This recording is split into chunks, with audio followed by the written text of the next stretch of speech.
What is going on, everybody? Welcome back to NFL Turf Talk. This is your super wild card weekend preview and breakdown show. I'm one half of your host, Dylan Davis. To my right, my faithful co-host, Scotty, and we are streaming to you live, as always, here on the DSM Media Twitter page. You can find us at DSM_media. Make sure to hit that button. And then in the link tree in our bio, make sure to check out all of the YouTube channels that we have posted there. Normally, we're only streaming for Turf Talk on the Turf Talk channel, like you can see pulled up on your screen here. So make sure to check that out. Subscribe.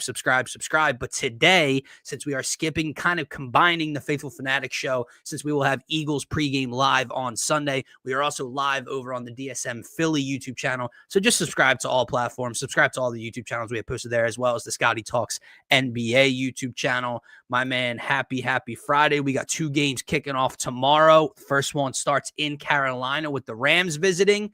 3 games on Sunday, and then, of course, Monday Night Football to wrap up this long weekend. Texans-Steelers, with the Steelers hosting in that one. So we're going to get into our full predictions of each game, any best bets, our preview. I have my bracket written down and filled out here. You texted me some playoff power rankings 1 through 14. We'll get those, get involved and kind of run through it there and see who we think is the strongest team, the favorite to win the Super Bowl. It's time. Get to business. It's difficult, man. You said it since like week 3. Parity across the league. And you look across this bracket, man, and you see Denver and New England with Drake May at the top of that bracket. Josh Allen is a 6 seed. There's no Patrick Mahomes, as we know. There's no Joe Burrow. There's no Lamar Jackson. There's a lot of new faces, younger faces in the AFC. Looking to make a deep run and maybe win a Super Bowl here. And then over in the NFC, you obviously have the defending Super Bowl champs in the Eagles. You have teams like the team like the Rams and the Packers that were there last year. But you got new faces here as well. You got Seattle as the 1 seed led by Sam Darnold. The Bears are the 2 seed led by Ben Johnson and Caleb Williams. The Panthers are hosting a playoff game. The 49ers had to fight for the 1 seed when no one was kind of expecting them to be that dangerous this year. So a lot of parity across the league. I'm excited to get into it with you and what's going on. Yeah, no, man. Happy Friday. We got a big weekend ahead of us, as you've already laid out there for us on a nice plate. I'm so excited for like real football. The last 2 weeks, right? The last 2 weeks have been, right? That's how it goes. Unless your team is like playing for a division still, playing for a playoff spot still, it's not really exciting. A lot of starters are out. Specifically week 18, maybe not so much week 17, but week 18 definitely. So I'm happy to get back to the serious stuff with the best teams playing each other. And man, I'm excited for it because of what you said. There is so much parity. So I think there is a lot of toss-ups this week, I would say, in the matchups. There's only a few that I'm actually like really sure in, I would say. But no, happy Friday, man. I thought, you mentioned the power rankings here. I sent you kind of like a rough draft, like a template to kind of go off of, but we can decide right here on air. We can listen to the commenters if they have any thoughts, of course. But maybe start from the bottom. Maybe that's a little bit more to agree on, and then work our way up from there. But yeah, that list I sent you was not it wasn't set in stone by any means, because it's tough. It's tough to specifically pick a top team. That was maybe the hardest part for me. I don't really know who the best team. Yeah, because at that point, you're basically saying this is who I think is going to win the Super Bowl. Like that would be your favorite to win the Super Bowl, when maybe that's not really what the power rankings are about heading into Wild Card Weekend, I think is what you're getting at. Like the list you sent me, it's annoying. I was trying to pull it up on my computer to my right here in our text. I can't, so I have to go on my phone for it to keep up with you. But I got it here in front of me as well. There's a difference from who might be 1 and 2 heading into the postseason. If a team's on a 7, 8, 9 game win streak, like some of these teams are, they're going to be leading the way. But at the same time, like maybe Seattle's 1 or 2 for you. Yeah. But Sam Darnold and the Seahawks aren't your favorites to go and win the Super Bowl and get the job done, right? So it's a little different. You kind of combine them. You mentioned it's a rough outline, so we'll see what the viewers think about it as well. But yeah, let's start with number 14 here. I would assume we're in agreement here, and I would assume anyone watching would be in agreement here. Who's number 14 when it comes to these 14 playoff teams? the Carolina Panthers, right? Like, as Sure, fun as sure. it is, as fun as it may be that they won the NFC South, however the hell they did do that, right? Atlanta had to beat this team, even though they lost to Tampa.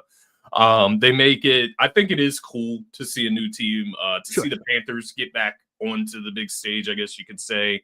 But yeah, they literally have a below 500 record. Like, yeah, they're the worst team going into the postseason for my money, brother. What about you? How do you feel about that? That's 1,000%. 1,000%. I really don't know that it's all too close for me. However, right. the ironic thing, I said this to you earlier in the week, and I still think I stand by it. I got 24 hours about to kind of figure out where I'm leaning here, where I want to go. But Panthers plus 11 or 11 and a half. You can get like 11 and a half at like minus 120 on Fanatics Sportsbook, dude. Yeah. At home, Rams traveling across country. I know it took multiple turnovers from Matthew Stafford in this game, 3 of them, I believe, to win by field goal. But the Panthers did win their head-to-head matchup at home against the Rams earlier on in the year. They did score 31 points against the Rams a couple of weeks ago. However, you are 10.5-point favorites. They're a 4 seed, to be fair, but really they feel like the worst 7 seed in the bracket. We have no idea what we're going to get out of Bryce Young. The weapons, Ted McMillan went over 1,000 this year. I think I undersold Ted McMillan earlier in the week when we brought him up, when we brought up Carolina's weapons. I didn't know he had 1,000 yards, though, to be clear. Like, until we looked in that moment, I didn't know that he had that many. But. And then you just kind of go down the list from there, and you're talking about a Jalen Coker or an Xavier Legette, and then you got the duo like Rico Dowdle, like ran for what, like 200 and like back to whatever it was, a couple in the middle of the season. And Chuba Hubbard's fine. They have no one, even he's a rookie. Even a Ted McMillan is not standing across from anybody on the other side of the line of scrimmage. And do I want to use the term like striking fear into them? I know what you mean. Yeah. They just don't have a lot. This is Bryce Young's debut. Defense could make things interesting. I love J.C. Horn. I think I like them to cover a lot, to be honest with you. But yeah, when we get to this game, they're the worst team in the playoffs. Yeah, no, I think you said it very well there, man. It's hard to not put them in that spot, quite honestly. And yeah, it'll be interesting just to see how competitive they can be. I would put it that way, right? Yeah. Who do we got next, man? Who's coming in at 13?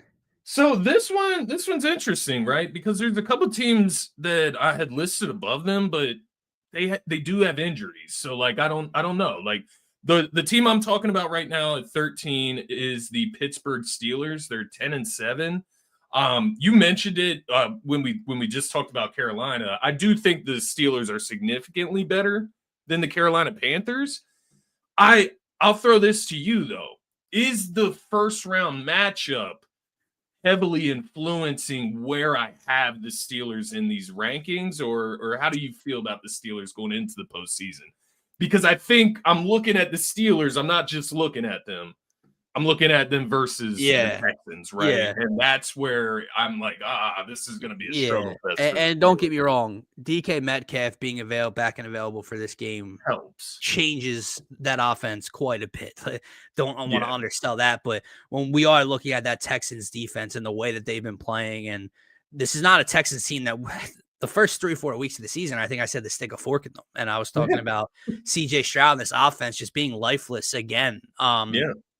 Not the case anymore. They have one of the longest active winning streaks in football. That offense is actually playing well, and to combine that with the defense right now, this is a dangerous team heading into the postseason. So I think it definitely does influence it. However, when you are looking around the rest of the bracket, I just don't know that there's a team I feel confident enough to really solidify the Steelers over. Like, there's teams I think you can make the argument for, and they matched up with them early, like the Chargers, right? The Chargers beat them 25-10 earlier in the year, so the Chargers still had the advantage. But if you were to ask me, okay, DK Metcalf comes back, Steelers at home or Patriots on the, and that's again going with the matchups, but the Chargers would be a team maybe the 40 or I feel like that's disrespectful to say. I know. No, maybe let's just go there now, because the 49ers I do have at number 12. Okay. It does feel disrespectful though. But I'm 12-5 could have been the 1 seed.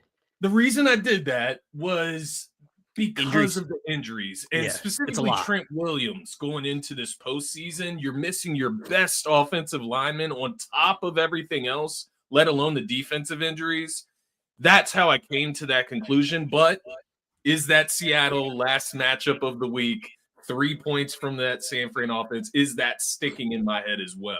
Maybe. I do agree with you. You do have to take the injuries into account, right? This isn't hypothetical anymore. This isn't Right. We're here. season. We're talking, well, if they were healthy, no, we the facts are the facts, and they continue to drop bodies. And Fred Warner was put on the IR, and it's just too much to overcome. And even regardless of that, man, like I get it. 12-5 was fighting for the 1 seed in the one of the final games of the regular season, compared to a 10-7 team that snuck in, in the final game of the season.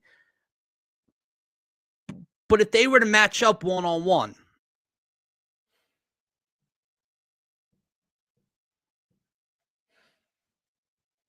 would you not take the steal? I don't know. Like,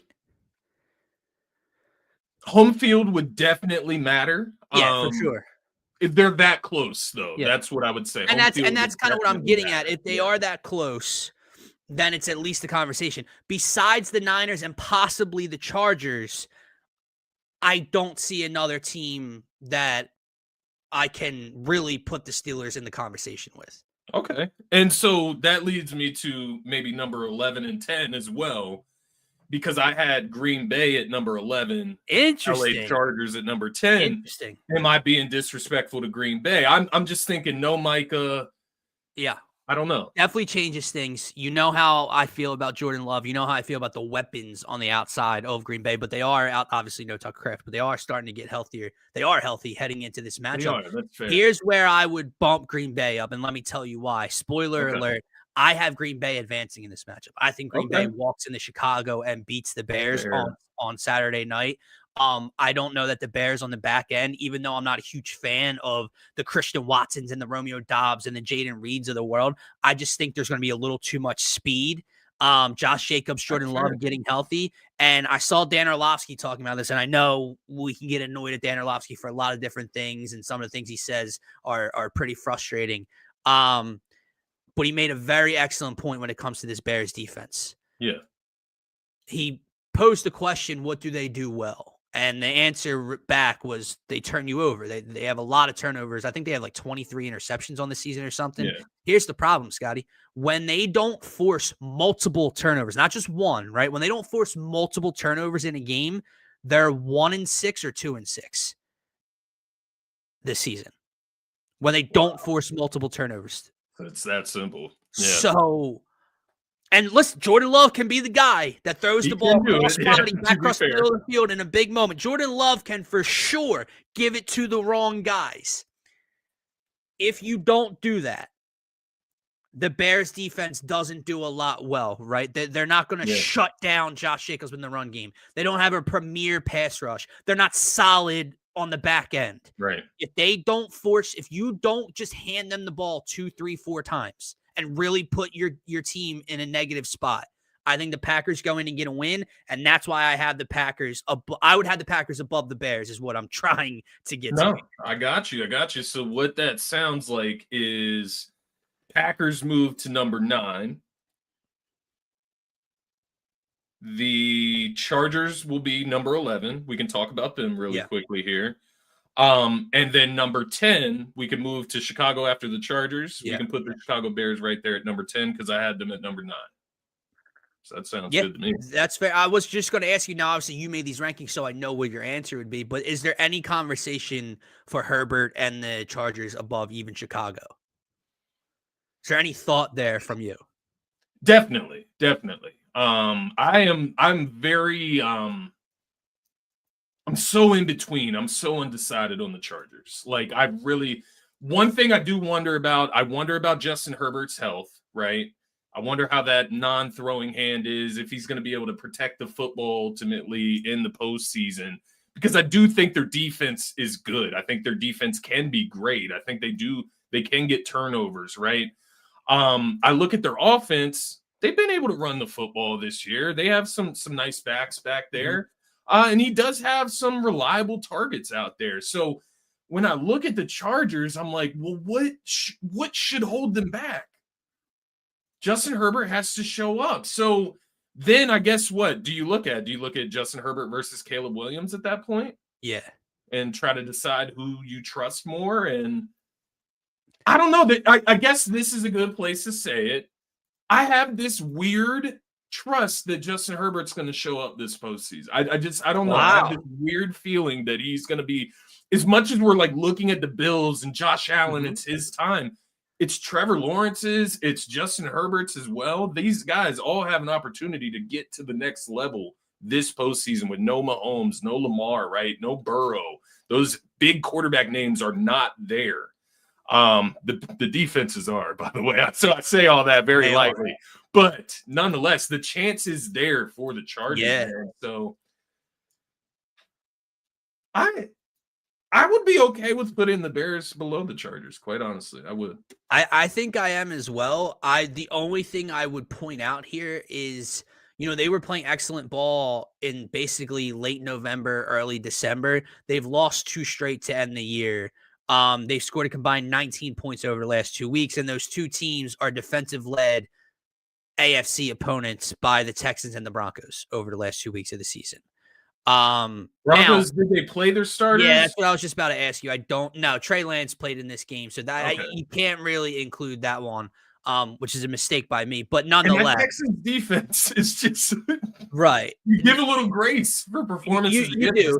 I guess what I'm alluding to here is by the time this matchup occurs on Sunday, this Chargers offense hasn't been out there or played successful football in 3 to 4 weeks. Yeah. So what does that look like? What does Justin Herbert look like? The matchup, like you mentioned with the Steelers, you're going in the Foxborough and playing a Mike Vrabel-led defense that's been very stout this year. So it's a big question. The other thing I have to say about LA, man, as we're talking through it, I would put them above Chicago on this list by 1 spot. So I would go above the 49ers. I would go Chicago, and then I would go the Chargers, and then the Packers. Gotcha. Yeah. But the thing with the Chargers as well is they haven't. I don't want to say they haven't beaten anyone. They have 3 playoff wins this season. One was the Broncos back in week 3 by 3. We know that they beat the Steelers, the Eagles by 3, and they did beat the Steelers 25-10 in the middle of the season. However, you've also gotten smoked by the Jaguars. You got beat by the Texans. The Broncos, the second time, like we just mentioned, doesn't really count. So realistically, you're 500 against other playoff teams. Yeah. Jalen Hurts turned the ball over 5 times for you to win by a field goal in overtime at home in one of them. Do I have a little bit of bias because of that? Is that why I feel that way? They beat the Eagles, maybe? Maybe that's just stuck in the back of my head. Maybe. And I don't want to take anything away from the defense because the defense did ultimately make those plays. But that's another game in which the Chargers offense couldn't take advantage and do anything against the good defense. I guess the fear is that is going to be a very good defense in a playoff atmosphere Sunday night. What does Herbert look like? I do have a weird feeling he plays well. My question would be to you, is it going to matter?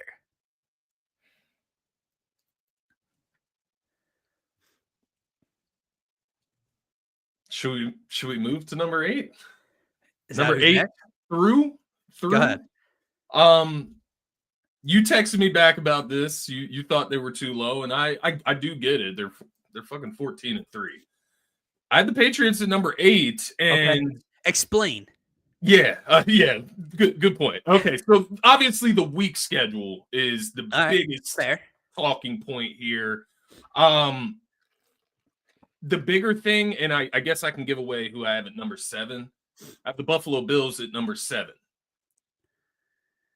Maybe it's a little bit of recency bias, just seeing that matchup, right, and the way it played out. They went up, 21-0 in that game, and Buffalo storms back.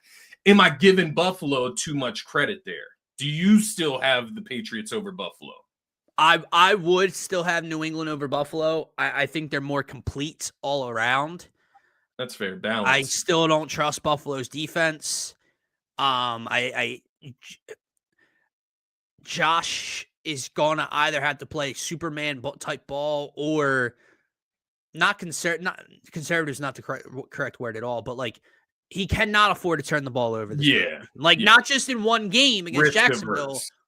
For 4 straight games if they want to get to where they want to get to, right? Like you do have the league's leading rusher in James Cook this year, or that leading offense. But I would put New England slightly above them. I think they're more complete all around. I think that's fine. And I think there was a little bit of recency bias in that. And, you know, I will say this as well. I think there was a little bit of thought with the Buffalo Bills. It's like it's now or never, man. What the fuck? Like when? But I guess to your point, you could argue. I mean, get Josh Allen some better weapons. I guess he could have a better opportunity going forward. I don't know. I go back and forth with that idea because he's had better weapons in the past, right? We've seen that, but he's a better version now of himself than he was in the past. I agree, more mature version as well. We would hope. Yeah. It's funny that we just talked about Herbert, we talked about Allen. I want to save the question I've written down for after the power rankings breakdown, but we'll come back to that kind of conversation. So I would put New England over Buffalo. I get the comeback. That was in Foxborough as well. I just think when you're talking win or go home, the more complete team, the defensive minded team. Yeah, like of course Josh is still better than like we would say like, oh, Josh Allen's top 2 or Josh Allen's top 3. Drake May's not 2 or 3, right? Or 1. But Drake May's playing just as good as Josh Allen this year, if not better than Josh Allen this year. So you have an MVP candidate and a young quarterback in Drake May. You're the higher seed, which means you're home. Buffalo's got to go on the road. I would trust the Patriots a little bit more.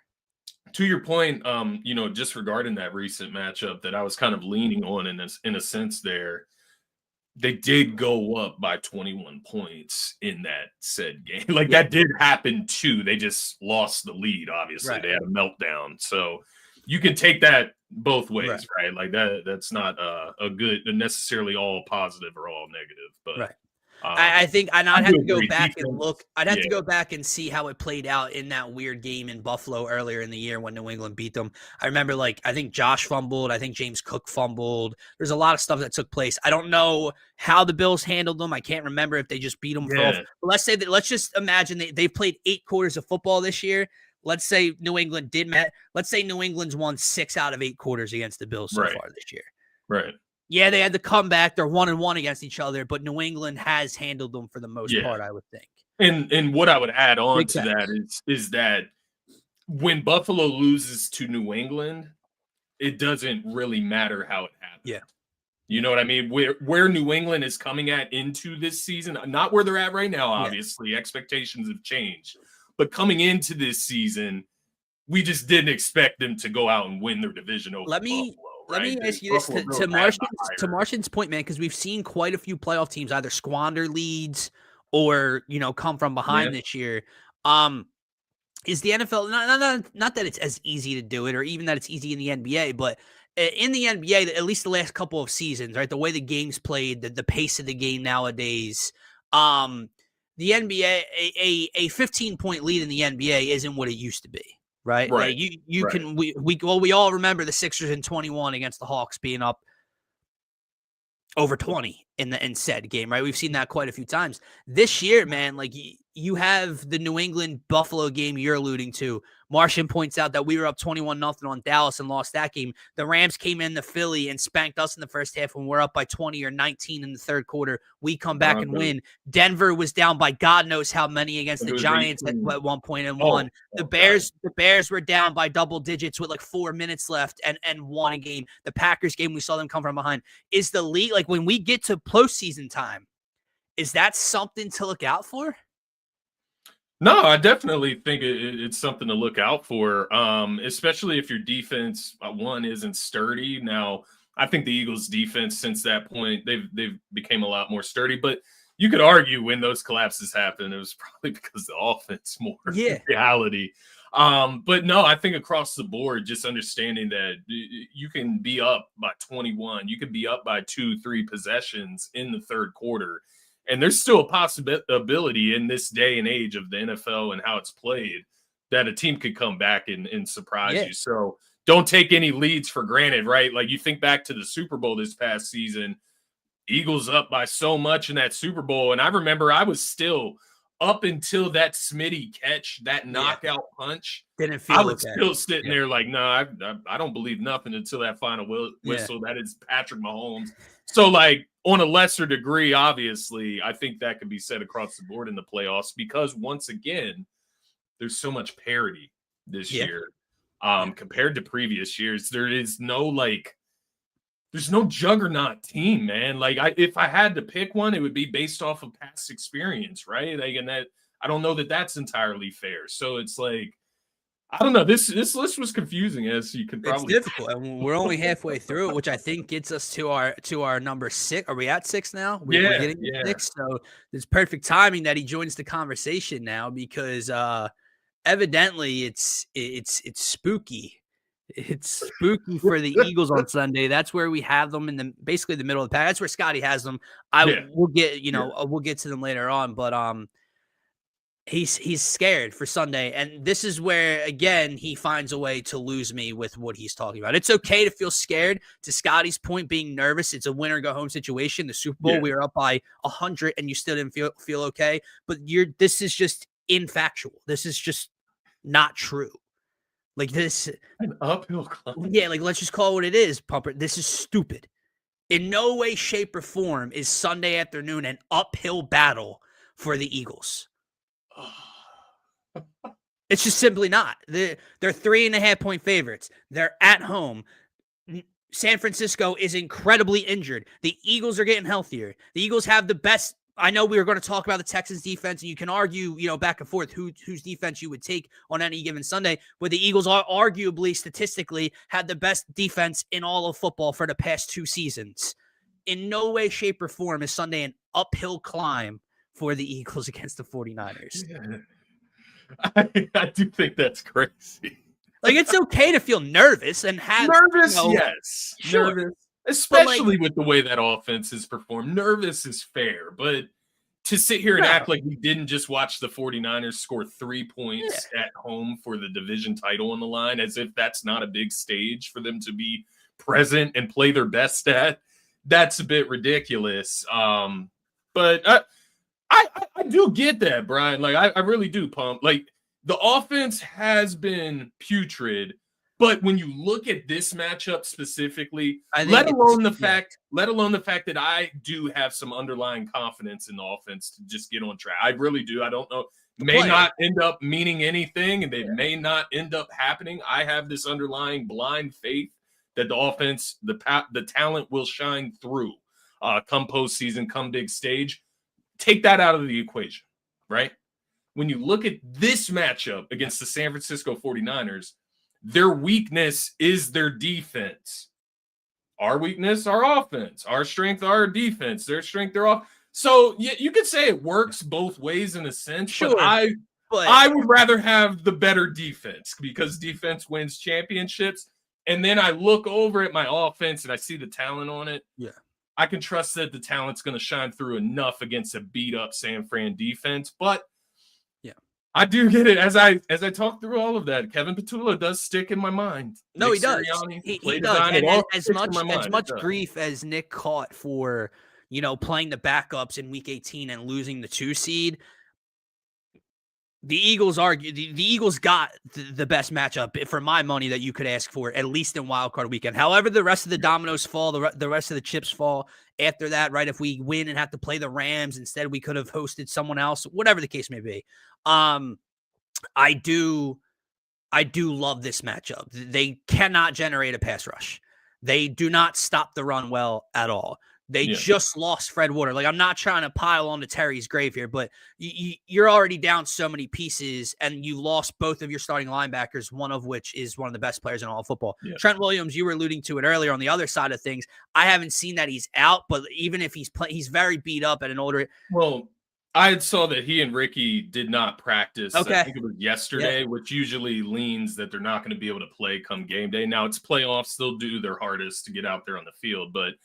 Is a 50% Trent Williams better for them than it might be? It might be better than the backup. Look, and I'll give Pumper some grace here because he's not being off the wall right now. But to this point as well, I agree with you. I think Kyle Shanahan arguably is the coach of the year this year for dealing with all the injuries that he's had to go through and have his team in the position that they're in.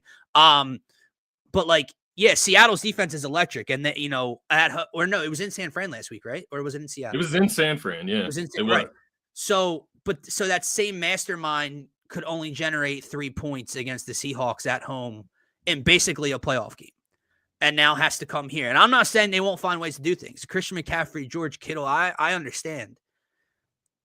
I was gonna say this isn't like the Deebo Samuel, Brandon Ayuk, George Kittle, Christian McCaffrey offense. Exactly. And I was even going to take it a step further. I was going to say this for Sunday. We will talk about it more on Sunday during the Eagles pregame. Kyle Shanahan versus Vic Fangio defenses specifically. They played in the last 4 games? 11 points scored, 6 points scored, 15 points scored, 9 points scored for San Francisco offense led by Kyle Shanahan against Vic Fangio. Those numbers, they don't mean anything. I'll say that to be fair. You wipe the slate clean, sure. He generally knows how to historically, and that's kind of what I mean when I go back to his uphill climb comment, because like you can feel like you can be nervous, you can have like these worried feelings, and the offense isn't just a feeling; it's actually like part of a fact at this point, right? It's what we've seen for weeks and months now. But like, there's also, like you mentioned, like there's also stats and numbers and previous battles to state that it's not. And I bet he had a bad feeling last year when we were about to play Green Bay and then so on and so forth, playing the Rams, and then playing Jaden Daniels in the committee. Yeah.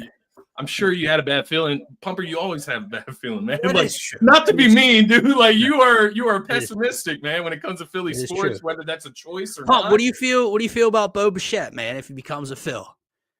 Not Dominican enough for you? If they go out and get Bo?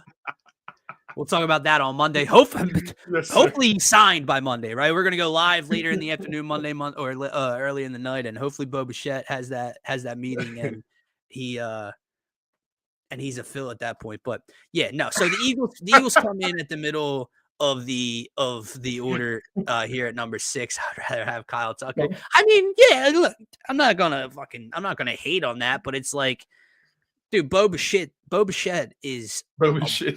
I know. You just fueled Pump. Yeah, I know. God damn. Moving on. Top 5. Run through the 5 so we're not dragging this out. Yeah. Let's get to the games, man. Number 5, I got the Houston Texans. Maybe the best defense, 9 straight wins. They didn't win their division, so I guess I penalize them a little bit for that. Because I have the Jacksonville Jaguars at number 4. Trevor Lawrence finished the season fucking lights out. The best I've ever seen him, quite honestly. But we'll see if that can come to fruition in the postseason. 8 straight wins for the Jacksonville Jaguars. Number 3 and number 2, interesting, right? Who would I pick out of these 2 teams in a playoff matchup? I'm talking about LA Rams at number 3, Seattle number 2. I'd probably pick the Rams in a playoff matchup if I'm being fair here. So it is weird. And then number 1, we somehow get Bo Nix and the Denver Broncos up top at 14-3 on the season. You know what it was for the Denver Broncos, man? It was experience of Sean Payton, right? He's won a Super Bowl. He's been in the league for quite a while. And then you do have top 3 defense in the NFL, right? Whether you think they're less than the Eagles or less than the Seahawks, less than the Texans, whatever, they're a top 3, top 4 defense in the NFL. And Bo Nix is a dual threat. Yeah.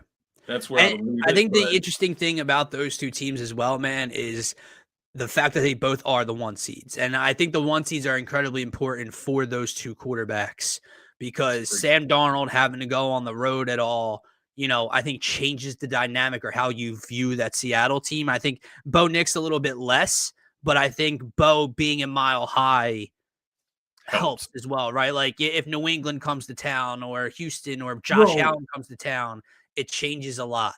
Mile High is just an advantage in itself, right? For Denver in every sport. Like they just have an advantage because of that altitude, man. It's just ridiculous. But no, I do agree for a young quarterback for sure. I have to just spin around the block real quick and address these things. We'll address this further Monday. Bo Bichette is injury prone and sucks at defense. Bo was getting booed in Toronto for a while. Okay. he's not great on defense. He's not going to be playing shortstop here. They're going to have to move things around if he becomes a Philly. We're getting way ahead of myself here. Bo Bichette had a down year in 2024. He hit 225. Problem is he played 81 games. He was hurt. So there goes there. That's your injury prone thing, right? Here's the problem after that, man. I'm not going to count his first 2 years where he hit 311 and 301 because he didn't play a whole lot. He played 46 and 29 games. He was young, and then it was COVID. In 2021, he played 159 games, hit 298.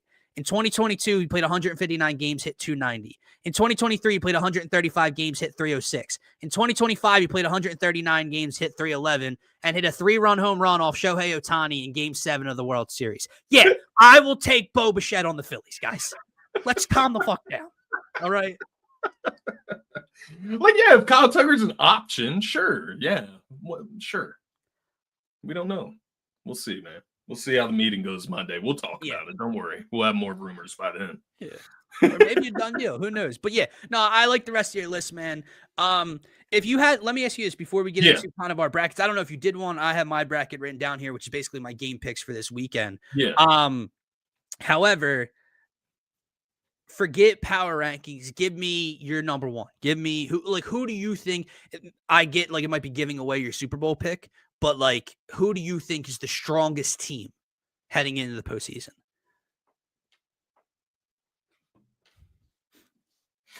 I'm going to take bias out. I'm not picking the Eagles. Like, I'm just going to take the bias out. I'm not going to pick the Eagles. I would probably say the Rams or the Texans. Interesting. All right. I like it. Obviously, I would assume for two very different reasons. Not that the Rams are bad on offense, right? Or bad on defense. Experience. But the Rams' offense with Matthew Stafford and McVay and Davante Adams this year versus... The one thing that, in my eyes, it's going to be Eagles-Rams NFC Championship. If it plays out and it can happen like that. The one thing that I feel the Rams have over us, and it's not a real thing, but it is the fact that we've beat them, 4 times in a row. Yeah, just kind of like the law of averages, right? Like, it's very difficult to continue beating a team over for as good of a team as they are, right? Like, it's just not that easy to do over and over. But yeah, the Rams out of the NFC and the Texans, man, that defense is ridiculous. You mentioned it. CJ Stroud started slow this season. It's almost like he needed to be benched for a few games just to watch like somebody else play, and now he's playing much better.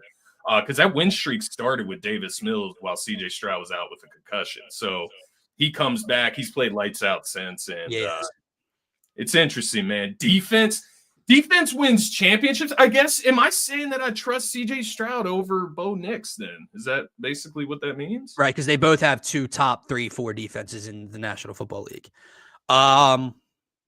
It's interesting. I don't know. I mean, true. I don't know if I trust. I don't know. I think my difficult part with that scenario is, Scotty, is I don't have a read on how I feel about Bo Nix. I'm indifferent on Bo Nix. I like Bo Nix sometimes, and then when I say the name, and I know they're the 1 seed. I like they earn the 1 seed, but I say the name Bo Nix, and I know doesn't do a whole lot for me. When you're talking like QB matchups, you know what I kind of view him as, and what I could see him. He could end up better. Who knows? I kind of look at him like a Jalen Hurts, man. As Bo? For Bo? Yeah, and maybe that's just completely incorrect. Whatever. I just look at it like. He was the guy that was talked about as like not having the best accuracy, right? Not being able to throw the ball as well as some of the other quarterbacks that were coming out at the same time as him. And he just has these really high ceiling performances is what I'm getting at. He can have a game where he has 5 touchdowns. He can score 2 with his legs and throw 3 through the air. Like he has a very high ceiling when he is on. And so in that sense, I kind of look at him in that Jalen Hurts lens of we just got to see it in the big moment. That's why I'm like, I'm just inching there. I'm not trying to just go out there and make that comparison. You got to do it on the biggest stage, but he does have the capability to dominate. And I think that's where I just am so indifferent on him, because he also has those games where he can self-implode, but not as bad as like a Darnold or a Herbert. I agree. You know what I mean? It doesn't look as bad in the moment. I agree with you. Yeah, I mean, coming out of where Bo came out of Oregon, right? Yeah. It was no one really knew what kind of NFL quarterback he was going to be. And here you are, what, a season and a half, 2 seasons later, and he's the 1 seed out in the AFC. Before we get to the brackets, I forgot I wrote this question down. Speaking of that, obviously, you put box up Bo and like Drake May, right, and like Bryce Young, and put them in a different box, put them in a different conversation. Which quarterback is under the most pressure for you this postseason? Which quarterback has to do it, or at least get to a point, right? I mean, maybe not like Martian commented earlier. Is it only Super Bowl or nothing for Josh Allen? That's very difficult to say, right? Like, what if Josh Allen goes to the Super Bowl and has a Jalen Hurts-esque performance in 2022, and the Bills lose a shootout in the Super Bowl, right? Like, that's not an indictment on Josh Allen because he didn't get it done, but that's crazy. Pumper, this is where you become factually incorrect again. Jalen Hurts doesn't have anything to prove. Why would Jalen be in the same state, like in the same level as Josh? Like the defending Super Bowl MVP has something to prove. Moving on, he worked that in there. But which one, man? Because obviously Josh's name comes up first. Justin Herbert, obviously, with his playoff letdowns and performances. I think Trevor Lawrence, matching up with Josh in the first round, has a lot to prove. Let me throw a name at you. Yeah. Jordan Love. I know it's still very early on. What's his only like year 3 or 4 for Jordan Love? But like, does Jordan Love have anything to prove? They are the 7 seed. I get it. Like, it's not easy for them, but. Yeah, I think that's a fair question. I mean, when you look at Caleb, who could be the guy that knocks him out, because for my money, expectation-wise, Green Bay getting 1 W in the playoffs would be success this year. Like, and from where I have my expectations for Green Bay, I would look at a win over Chicago as success for the season. You lost Micah Parsons. That's gonna steal some momentum, right? Like, it is gonna draw back a little bit, but no, I think he would be in the top 5 of the quarterbacks with the most. Let me throw another one your way, man. Aaron Rodgers. And maybe not for the same reasons as others, right? Like, it's just that how much longer does he have? I'll throw another one. Matthew Stafford. Yeah. When does it get better as a Rams quarterback if you're Matthew Stafford? For sure. The team I think that's an excellent point in terms of, if not, like, Stafford would fall under one of those categories. If not today, when? Like, right? Like, if not this year, when? Devontae Adams, Puka right now, Kyron, that defense. You're playing like an MVP. You're only getting older. How much longer is Matthew Stafford with those injuries, history? Right. How much longer is he playing at a level? Rodgers is a little too far past that for me, right? Like, Rodgers, I feel you. Yeah, 40, right? Like, at 38, 30. I don't know how old fucking Aaron Rodgers is at this point. He doesn't have much. He doesn't have anything to show. But Stafford, I didn't even mention Sam Darnold, man. Sam Darnold's in like that weird intermediate spot where, like, I guess I didn't throw him in that box as well because I don't care. You know what it is? You know what it is? It's that he doesn't have to win for him to like have pressure relieved. Yeah. He just has to be he has to not be the reason that they lose.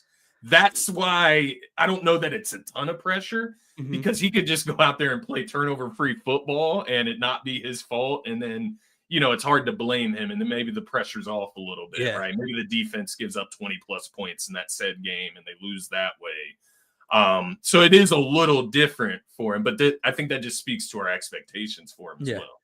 It's funny, man, but to your point. All right, let's get to this bracket, man. I'll run through this, and then obviously you get to your picks for the bracket as well, and this weekend, then we'll get on out of here. Yes, sir. But I keep going back to a second round matchup now that I'm looking at it. Like, I wrote it down, so I'm going to stick with what I have, and I don't know why I just started thinking about it. Since we started talking about Sam Darnold, I've become less and less sold on the Seahawks in the postseason. So they obviously get a bye, 2-7 Packers Bears. I had the Packers winning in this one and moving on to Seattle, and that's the game I keep getting stuck on. I think this arguably could be the toughest game or top 2 toughest games to pick throughout the postseason because, man, I don't know what Sam Darnold I'm going to see. And I think that's a scary thing, right? So, but I have the Packers moving on against the Bears. I have the Eagles beating the 49ers, and I have the Rams winning but not covering against the Panthers, which that means the Eagles host the divisional round game, which everyone was up in arms about in last week when they didn't get the 2 seed. I do have Seattle written down and advancing as the 1 seed to the NFC Championship game, and then surprise, surprise, I have the Eagles moving on to play Seattle in the NFC Chip. Over in the AFC, Denver gets the bye. I have New England moving on over the Chargers on Sunday Night Football. I have the Bills beating the Jags on Sunday afternoon. This is very difficult to pick. The Jags are playing really, really good football right now. I just think Josh gets a win. Like we just said, like what is okay for Josh Allen? What's not okay is going home round 1. And I know the Jags are a good football team. I know you're on the road as a 6 seed. It's not the easiest thing. It's not the easiest bridge to cross. You can't go. You can't go home wild card weekend this season if you're Josh Allen. I had the Texans beating the Steelers on Monday night, which means Denver hosts Buffalo in the divisional round. I have Denver advancing to the AFC Championship. And I have the Houston Texans going into Foxborough and beating the New England Patriots in the divisional round and moving on to the AFC Championship game. My Super Bowl, I have Denver versus the Eagles, and I have the Eagles bringing home the Super Bowl. We'll talk about the game on Sunday individually. I understand it's a homer pick. I get it. Let me just give a little bit more detail about why I have the Eagles going back-to-back. I know it's a very difficult thing to do. When you have a season with as much parity as this one has, when you have star quarterbacks missing the postseason and you have a lot of unknown throughout the bracket or newbies, right? Like the conference runs through Sam Darnold at home. That doesn't sit quite well with me. And I just don't think you're going to get like this revolutionary story of one of these quarterbacks, right? Yeah. I think at the end of the day, the Eagles are still one of the most complete teams in football. The Texans defense is ferocious. The Jags defense is very good. The Seahawks defense is very, very good. I think at the end of the day, there's probably not a defense or a defensive coordinator I'm taking in a win or go home situation to dial up a game plan than Vic Fangio. And I agree with you. It has nothing to do with Kevin Tullo or Nick Sirianni. At the end of the day, I think the Eagles offense will do enough. We'll put together enough scoring drives. We'll take care of the football. I think you will have flashes of Saquon popping off, right? I think the Eagles offense does more than enough to get the job done. Yeah, no, I think that's fair, and I'll be transparent. I didn't even go through like all of the rounds just yet, so I can let that play out right here on air, and I'll make the picks from there. I'll just throw in there ahead of time caveat: I'm not going to pick the Eagles, but I'm with you, man. I do believe that they have just as good a chance as anybody towards winning the Super Bowl and hoisting up that Lombardi again. And this is where we hit bump heads here because it's not unrealistic. Right. It's not unrealistic. They're in the playoffs. They could play 2 home games in the playoffs. It's just unrealistic. It's not unrealistic. Like it's actually very realistic. I'll let you go, but this is where you get me pumped, man, because like that's unrealistic. And I get it's a homer pick. I completely understand. But like I believe one of your comments was about Seattle being the best team or one of the 2 best teams. So like the Eagles getting back to the Super Bowl is unrealistic, but Sam Darnold getting to the Super Bowl or winning the Super Bowl, that's what you view as the term realistic. Right. Well, what is, by the way, while Scotty's going, what is your Super Bowl pick? What are your championship games? That would give us a little bit more insight.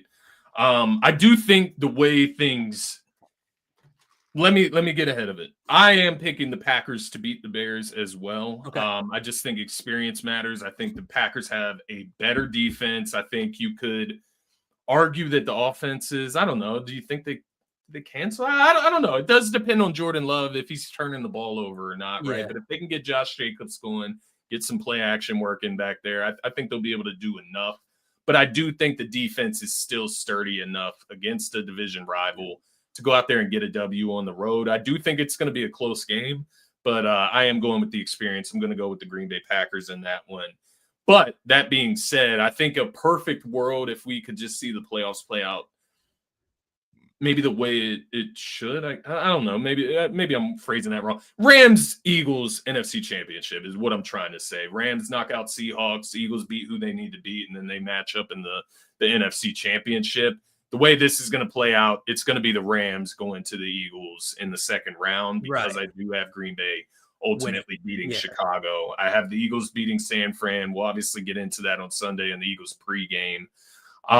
But yes, I got the Eagles winning. I've got the Rams winning against Carolina, obviously. I think a thing here, there would maybe – let me ask you this about this game with Carolina and the Rams. Would you feel more optimistic that the Panthers could win if they didn't beat them already, or less optimistic? Less. I still think less, right? Like, because we do talk about like, oh, well, the Eagles have beaten the Rams. It was only once. And if the Rams had beaten them, right, if Matthew Stafford turned the ball over 3 times on the road and still pulled out a win, like, dude, there's no chance. The fact that I've seen them accomplish it in the middle of a season where Stafford's an MVP and the Rams are talked about like the superior team in the league, then it's like there is that sprinkle of a chance, a glimmer of hope, I guess, even though the spread says otherwise. That is definitely a fair way to look at it. That's why I ask, because it is an interesting matchup, given that the Rams did lose against him. Stafford did turn the ball over. They were able to get pressure on him. And that is the way to beat the Rams, to be transparent. So we'll see if they can do it again. I got the Rams in that one. Over in the AFC, I've got Houston over Pittsburgh as well. I think that is like probably my most definitive win that I'm probably the most sure in this weekend outside of the Carolina game. I think that's a mulligan. But yeah, I'm going with Houston. That defense has been rolling. Pittsburgh's offense, it will be magical if they can somehow, score 17 plus against this Houston defense. I think they're going to run them ragged. They're going to struggle. As well over in the AFC, I am going to differ a little bit. I am going to go with Jacksonville at home against Buffalo. I do get it. When you look at Josh Allen, when you look at his capabilities to lift his team up, right, and what his expectations are this season with who's missing in the AFC playoff picture. But sometimes that stuff just doesn't matter, right? And sometimes the other team is just better. I do think the Jacksonville Jaguars have a better overall team. I think their defense, especially at home, is going to wreak enough havoc. I'm not saying they're going to shut down the Bills by any means, but I do think they'll be able to wreak enough havoc. I think they'll be able to. They can definitely generate a pass rush too. Yeah. And Trevor Lawrence, man, you asked earlier who has pressure. Trevor Lawrence is right there too, because for my money, man, when he was coming out of Clemson, I loved the dude. Like, I thought he was going to be the next like big QB coming out of Clemson. He's a dual threat. He obviously can throw the ball. Started to come finally into fruition towards the second half of this season. Just keep it up, man. Like, all you have to do is just keep playing the way you've been. By the way, not to cut you off though, by the way, shout out to Liam Cohen, because that dude, and we laughed at it when he got the job. Yeah. Duval, and he's got one of the league's best teams, and he's got Trevor Lawrence on track, broke the Jacksonville Jaguars season touchdown passing record. So yeah, did a good job this year. So I went with Jacksonville. Bro, when I got to the Chargers and New England game, this is one I do not have a team circled on my page yet.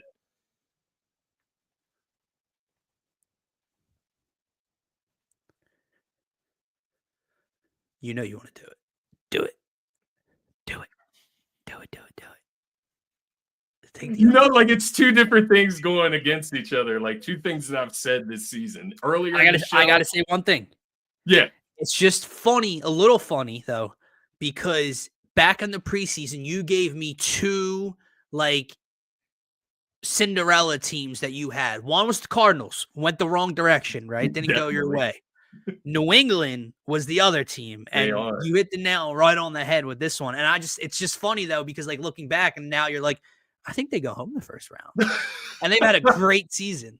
I know, man. And it's like they're 14-3. They have had a great season. Drake May will probably win MVP. I know I said it earlier, right? Justin Herbert. Does he show up for this game? I'm gonna go with my my preseason sweetheart. I'm gonna go with the Patriots and just ride. I'm gonna ride with Drake May, the MVP candidate. I'm gonna ride with the team that's 14-3 and won their division, has home field advantage. But that week schedule, it does worry me a little bit. It wouldn't. It's not even that it would worry me if they had a medium, medium type of schedule, right? When it comes to difficulty, and maybe they lost more of those games against like playoff competition than they won. It's almost worse for me that they haven't played as many playoff worthy teams to just get the experience. That's the worry from the week schedule. It's not losing to this team and beating this weak team or anything like that. It's the fact that you just didn't have to go against so many of these playoff caliber teams.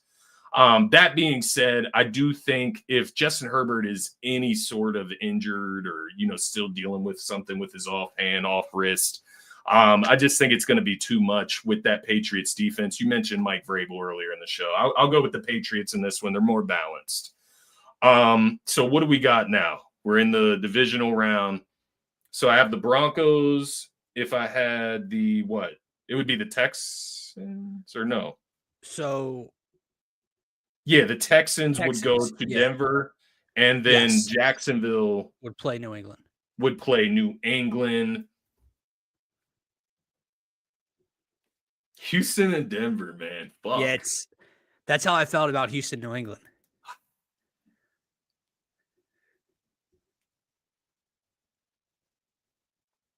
There's really no decider. Because to be transparent, I'm just gonna stick with it. I'm gonna go with Houston. I'm gonna go with Houston on the road in Denver. Defense versus defense, just like iron on iron, just grueling game. Watch, it'll be a shootout. That's how it always goes, right? But I'll go with Houston in this case, even on the road against Denver. I do like their defense just a little bit more. I think it's more sturdy. I think it's more ferocious. And I think they have a higher ceiling defensively. And then on the other end, man, CJ Stroud versus Bo Nix, that's kind of a pick 'em for me at this point. Yeah. We'll see whoever shows up. You know what it is, man? I look outside and I see Nico Collins. I see Dalton Schultz, right? Whatever. Yeah. But I do like Nico Collins as a number one wide receiver over Courtland Sutton, if we're comparing the two. Now, when you get into the rest of the weapons, I think it's a lot closer there. Yeah. But just having that number one option for CJ Stroud to just heavily lean on against a tough defense, or at least take some attention away, right, to help others get open. I'll go with Houston there. Jacksonville and New England. It would be in New England.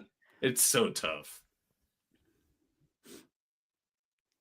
I'll go Jacksonville. In this one. Wow. Trevor Lawrence been in the league a while. He's trying to get to that AFC championship. That would be so much success for Trevor Lawrence, by the way, if he was to get 2 playoff wins this postseason. So then we got Houston and the Jags in the AFC championship. That would ultimately be in Jacksonville. These are 2 AFC South divisional opponents. It's going to be a knock 'em, drag 'em out 3-5 matchup. I just had the Texans in the Super Bowl in my mind, and so I'm rolling with that. I'm going to pick the Texans over the Jags in Jacksonville. Texans going into houses and stealing all their food. It's crazy this postseason. But defense travels, man. That's what it is at the end of the day. Defense travels. If they have to lean on that defense a little to a lot, I trust that defense to hold up the most, maybe. And they just play. We talked about it for weeks now. They just play a different style of defense. This isn't just statistically, right? This isn't just the Eagles under Jonathan Gannon with a lot of sacks, and in the red zone they tighten up, but they give up, all these yards. This defense punches you in the effing mouth, play after play after play. They turn you over. They're good on the back end. They're ferocious up front. They have good linebacker play, led by a defensive-minded head coach that was a linebacker in Houston. they're tough as shit, dude. So yeah, like that's the defense you don't want coming to your house. Yeah, and I'm just thinking about Danielle Hunter and Will Yeah. Anderson on the outside. The edge rusher is just ridiculous.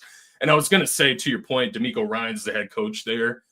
Think about that San Fran defense from 2-3 seasons ago when they went to the Super Bowl. Fred Warner and company. It's very similar because they played a smash mouth brand of football as well, and that's what the Houston Texans do. I think it's going to help them get where they're trying to get to. Over in the NFC, so I have the same matchups as you, right? You have Eagles, Seattle. Eagles. Well, no, I just mean in the divisional round. So you have Eagles, Rams, Seattle, Packers. Yes, correct. I'm gonna go with Seattle just given the injuries on Green Bay, right? Micah, even Tucker Kraft on offense. I think that's bigger than what it looks. Because Tucker Kraft isn't that household name just yet. But I am going to go with Seattle in that defense. I think Green Bay specifically is an opponent Seattle can go risk averse with Sam Darnold. You do not have to risk anything against that team. I think their defense will be able to hold up against Green Bay's offense. So I'll take Seattle in that case. And then I'm going to pick the Rams. He doesn't. I'm hoping that it, knock on wood, I'm hoping that it just I'm hoping that it kind of is like reverse karma, right? Like just I'm putting it in the air so it won't happen. But Rams come into Philadelphia. It don't even sound right. And beat the Eagles in the divisional round, and then you get Rams, Seahawks. I'm gonna go with the Rams over the Seahawks experience. Stafford, kind of what Pumper did say, it's kind of a going away. I wonder if Stafford would retire if they ultimately won the Super Bowl. Yeah. Which takes me to the Rams and the Texans. I think the Texans defense, man. I think they could. I think they could turn Stafford over. Like, think about Stafford, right? He's a sitting duck. I think they could give him hell, man. I think in order to beat Houston, I think you probably have to have a dual threat quarterback. Probably. I'm just imagining Stafford as a sitting duck. It's not to say that they couldn't beat the Texans by any means. I think they beat them earlier in the season. Did they? They played earlier on, and you know what? You saying that is like giving me nightmare. Not nightmare. It's not a huge deal, but I remember I live bet the over in the Texans-Rams game in like the middle of the third quarter. I only needed like 13 more points, and they scored like 3 the rest of the game. Let me find this game for you. Oh, was it? It was week 1. Yeah, 14-9, the Rams beat the Texans in LA. Now, so to be fair with that, like that's not the same Texans CJ Stroud offense. Right. It's a very different offense. But the Rams are great. They're a great team, and I think it would be easy for me to pick the Rams out of the NFC if the Eagles weren't there. Like I could have probably saved all the explanations. Like that's how much I am confident in the Rams over the rest of the NFC. I think the Rams are the only team that can knock the Eagles out of the playoffs. That's that's the best way I would phrase it. I think the Eagles have a better chance of beating the Texans than the Rams do. So that's the best way I can phrase it. Trying to be I'm going to go throw some money on the Eagles to win the Super Bowl after the show. Yeah. So what a year though! The Texans go on to win the Super Bowl. After where they start, were they 0-3 or were they 1-3 at least, or 1-4 minimum? Yes, but I think they might have gotten to 0-3, and it wasn't just 0-3, dude. It was like the ugliest. Like we're sitting here as Eagles fans, like doom and gloom about the offense. That Texans offense was far worse in the first couple weeks of the season. Like they were 0-3. Yeah. Couldn't do anything. So different team right now. It's just funny, man. They signed Joe Mixon in the offseason too, and it just never played out. They started on the IR, never played. Nick Chubb, obviously older, coming off that injury, but he was starting for them. He's down to their third string running back on the depth chart. So, kind of putting things together as they move along this season. And Stroud's playing well. Correct me if I'm wrong. Like I know they haven't had much playoff success, but Stroud has played well in the postseason, right? He beat the Chargers last year, I believe, right? Yeah, and that's the Herbert 4 interception game or whatever. Yeah, let me pull it up real quick. But I think he's been in the playoffs 2 times. Texans Chargers. So yeah, they beat the Chargers 32-12. Then they lost to the Chiefs 23-14. CJ Stroud 19 for 28, 245, no touchdowns, no interceptions at least. So he has been he's 2-2. So he's 2-0 in the wild card. Let's just put that out there for everybody. He's got experience. Wow. That's every year since he's been in the league, or am I tripping there? I think so. It has to be, right? If he's well, no, if he's had multiple games. Well, how long has he been in the league? 3 years or 4 years now? So. 2-2. And he's won 2 wild card games, so he's playing 2 games per postseason.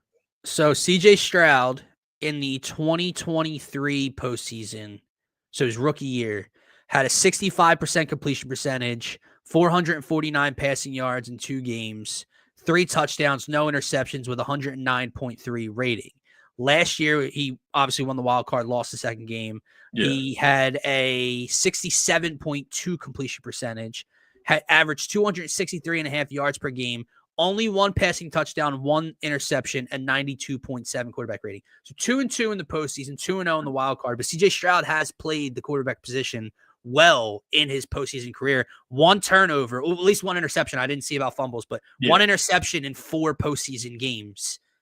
Pretty impressive. You put that with this defense, changes a lot of things. So, yeah, man. About to get out of here. TR said, any Sixers predictions tonight? I think we're 4.5 point favorites in Orlando. Obviously, no Franz. Jalen Suggs, I believe, is out for Orlando, so they're not fully healthy. But Kelly came back. Trendon came back. Sixers are rolling, man. Obviously, they had the major letdown game that in the middle of the week against you and me. But the only thing that I think could get in the way tonight, because I would like the Sixers to win this game. I think they should win this game tonight, even in Orlando. It's an Eastern Conference opponents. We got to start stacking these W's against them, because the Western Conference opponents aren't easier. That's for sure. But what I would say, the only thing that would worry me is that, like, getting Oubre back, getting Watford back, are you going to extend that rotation a little too much? Try too many different mixes, right? That's my only concern, I would say, against an actual playoff caliber team, you could say. Let me ask you this, because you mentioned Fit to me a couple of days ago about it as well. And obviously he's just getting back. So that's why he came off the bench. But like Dominic Barlow's fit in the starting lineup, bringing Kelly, the offensive, kind of punch off the bench. Is that something you would do like for good? Like, is that like, would you continue to roll out Maxey, VJ, PG, Dominic Barlow, Embiid as the 5, and then have a bench combination of Quentin, Kelly, McCain, Trendon, and Bona/Drummond? Yeah, I think I would, man. Obviously, you'll see how it plays out. Now, it does depend what Nick Nurse wants to do. Like, do you want to stick with a set starting lineup, or are you going to be like adjusting based on matchups, right? I don't know. It depends on your beliefs and system and different things like that. For me, I just think of Embiid specifically. What matches Embiid and what you need whenever you have Embiid on the floor. And I think Barlow is that guy that kind of benefits, or I'm forgetting the word right now. He complements Embiid well with what he brings to the court. I look at what are these guys' best features or best skills, right? You look at Barlow, you look at Oubre. Oubre scoring, right? He can be a scoring punch. Like, he can do other things well, but he can score. I think we can give him that.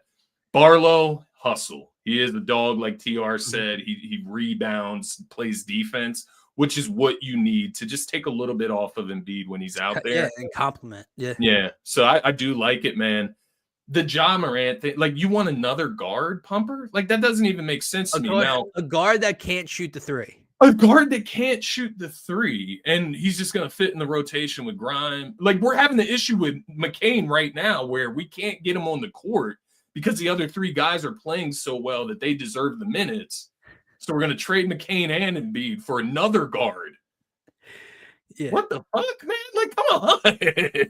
Come on. Like, I'm not against trading Jared McCain at this point. Maybe that's a combo for a different day.